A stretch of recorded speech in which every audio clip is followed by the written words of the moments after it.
নাসিমের বাড়িতে খুব কষ্টের দিন চলছিল। সকালবেলা মেহেজাবিন খেতে বসে মুখ পাঁকিয়ে বলল, এ কি মা, কালকের ডাল আর এক মুঠো পান্তা, আমার তো খুব খিদে। সায়রা বলল, খাবারের নিন্দে করতে নেই মা, এগুলোই খেয়ে নে। তোর বাবা দোকান দিয়েছে, একদিন আমাদের সব কষ্ট দূর হবে। মেহেজাবিন বলল, রোজ পান্তা খেতে ভালো লাগে না মা, আমারও ইচ্ছে হয় মাছ মাংস খেতে। সায়রা বকলেই নাসিম বলল, এত বকছ কেন, মেয়েটা ছোট, দোষ আমার, তোমাদের ভালো খাওয়াতে পারি না। মেহেজাবিন বাবাকে জড়িয়ে ধরে বলল, বাবা তুমি দুঃখ করো না, আমি আর কখনো খাবারের জন্য বায়না করব না। রাতের ঝড় বৃষ্টি শুরু হলে ঘর দুলতে থাকে। মেহেজাবিন ভয় পেয়ে বলে, মা খুব ভয় করছে, বাবা কিভাবে আসবে?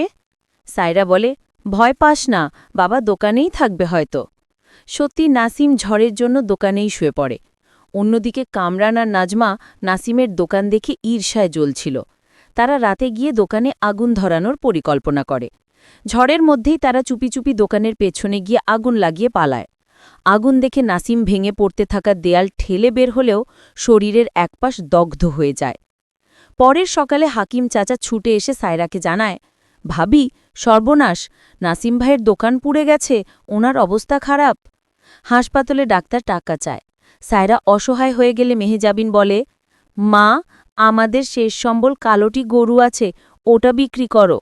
বাধ্য হয়ে সায়রা গরুটি বিক্রি করে নাসিমের চিকিৎসা শুরু করে। ৩ মাস পর নাসিম ঘরে ফিরে আসে, কিন্তু সে সবসময় দুঃখ পায়, আমার জন্য তোমাদের এত কষ্ট হচ্ছে। এদিকে কামরান সায়রার জমি নিজেদের নিতে চায়, নানা ঝামেলা করতে থাকে।